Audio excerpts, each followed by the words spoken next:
Estampage des chaussures Global Industries, nous avons reçu un award. Pour en parler, j'ai invité Monsieur Cosimi Corletto. Bonjour. Bonjour. Vous êtes dirigeant de style Marposso. Et pour contextualiser un petit peu ce prix, puisque l'ENSAM est partie prenante, Ivan Yordanov aussi pour en parler. Alors, vous avez remporté un award, c'est plutôt laudatif. Ouais, oui, on est évidemment très fiers de ce succès. Très fiers pour les équipes qui ont travaillé dessus. Tout d'abord, les équipes de style qui, depuis des années, travaillent à développer des produits. Donc, très fiers pour l'équipe R&D, pour le responsable marketing produit, Julien Roboutier, qui a vraiment poussé et matérialisé ce produit, et pour le porter dans les temps sur l'exposition pour concourir au award.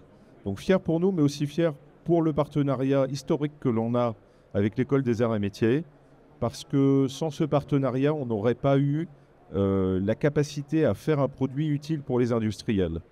Donc le lien qu'on a établi avec les arts et métiers, parce que les arts et métiers, c'est l'excellence en termes de manufacturing sur des pièces mécaniques. Il y a vraiment une expertise, un savoir-faire incroyable. Et nous, on a le savoir-faire pour concevoir des produits qui mesurent les pièces mécaniques. Cette association nous a permis de faire un produit qui va permettre d'être utilisé par les industriels pour améliorer leur productivité. Alors Cosimi, vous êtes doué pour faire du teasing, mais là je vais demander vraiment, on va recontextualiser un petit peu dans le cadre d'un projet européen qui s'appelle Mars. Comment ça s'est passé en fait? Racontez. Alors, en fait, la relation entre Marpos et Steel, elle date de 9 ans. Pour moi, c'est un exemple absolument magnifique et tout à fait qui est en lien avec la stratégie qu'on développe aux arts et métiers depuis des années, qui est d'accompagner les entreprises qui développent des solutions pour l'industrie du futur et de les accompagner pour regarder ces technologies qui sont disruptives et regarder comment elles peuvent s'adapter à l'industrie. Donc ça a commencé il y a 9 ans avec nos partenaires Texas A&M aux États-Unis, parce qu'il y a eu une thèse en co-tutelle entre la société Steel à l'époque et Arts et Métiers, où on a commencé à regarder donc, ces capteurs qui sans contact, qui permettent d'avoir des cartographies de surface avec une technologie complètement disruptive, comment on pouvait les utiliser pour l'industrie.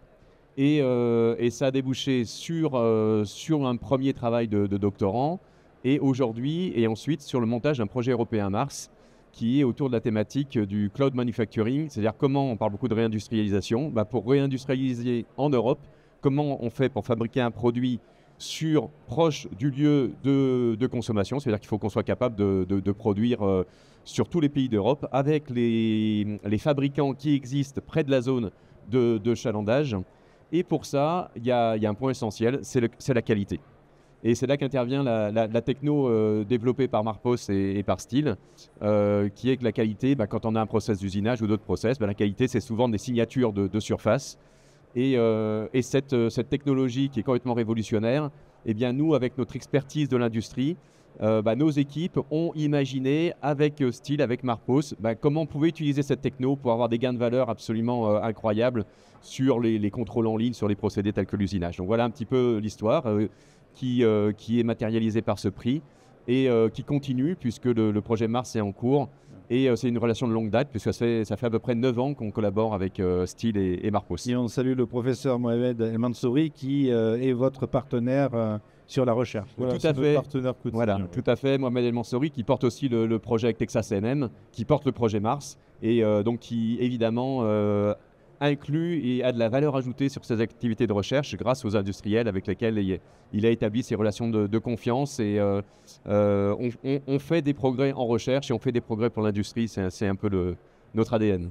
Alors, au-delà du prix, vous en êtes à la moitié de ce programme européen. Alors, le projet européen Mars, c'est l'acronyme de Manufacturing Architecture for Resilience and Sustainability. Donc, c'est un projet d'envergure puisque il regroupe 11 organisations européennes et 8 pays européens. Donc on retrouve des centres de recherche les meilleurs d'Europe, donc évidemment les arts et métiers en France, mais aussi l'Institut universitaire d'Athènes en Grèce, et puis surtout les excellences industrielles manufacturing allemandes, le MTI à Rennes, et puis également l'École polytechnique de Zurich.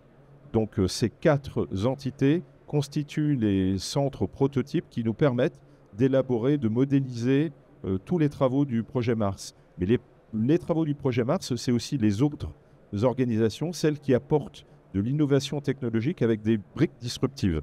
Ces briques disruptives, c'est évidemment pour STIL, les technologies de mesure sans contact à très haute définition. Donc ça, c'est la spécificité de STIL au sein du groupe Marpos. Vous dépassez le laser, là. On est 100 fois plus précis que le laser. Cette année, c'est l'anniversaire de la convention du mètre. On a établi en France, il y a 150 ans, on a établi les référentiels dimensionnels, le mètre. Aujourd'hui, STIL est récompensé pour un produit qui est capable de mesurer 1 million de fois plus petit que le mètre. On est capable de mesurer au nanomètre. Donc cette évolution technologique, elle est permise grâce justement aux avancées dans les domaines de l'optique, de la photonique et également des algorithmes. Les autres partenaires européens, eux, interviennent aussi, non pas au niveau des capteurs, mais au niveau des traitements d'intelligence artificielle, ou de cloud computing, ou de edge computing, et également de blockchain. Pour chaque brique technologique, on a sélectionné dans le cadre du projet européen porté par l'École des Arts et Métiers, je pense que ça, il faut le dire, c'est l'École des Arts et Métiers qui est pour la première fois leader sur un projet européen d'envergure. On a regroupé donc les meilleurs savoir-faire, les meilleurs talents européens pour créer un modèle de production qui va être capable d'utiliser les ressources de production déjà implantées dans les différents pays, utiliser les machines-outils déjà existantes, les améliorer, leur donner une seconde vie, accélérer leur processus pour qu'elles produisent directement des pièces de bonne qualité. Ce n'était pas possible auparavant, mais grâce aux technologies disruptives, en particulier évidemment l'intelligence artificielle, mais combinées avec d'autres technologies, on va être capable de résoudre ce paradigme et de produire enfin localement de façon également compétitive par rapport à ce qui peut se faire en Asie ou aux États-Unis. On va pouvoir revigorer la compétitivité industrielle grâce à notre talent et savoir-faire sur les technologies numériques où, pour le coup, la France et l'Europe sont des pays leaders. Petit complément ?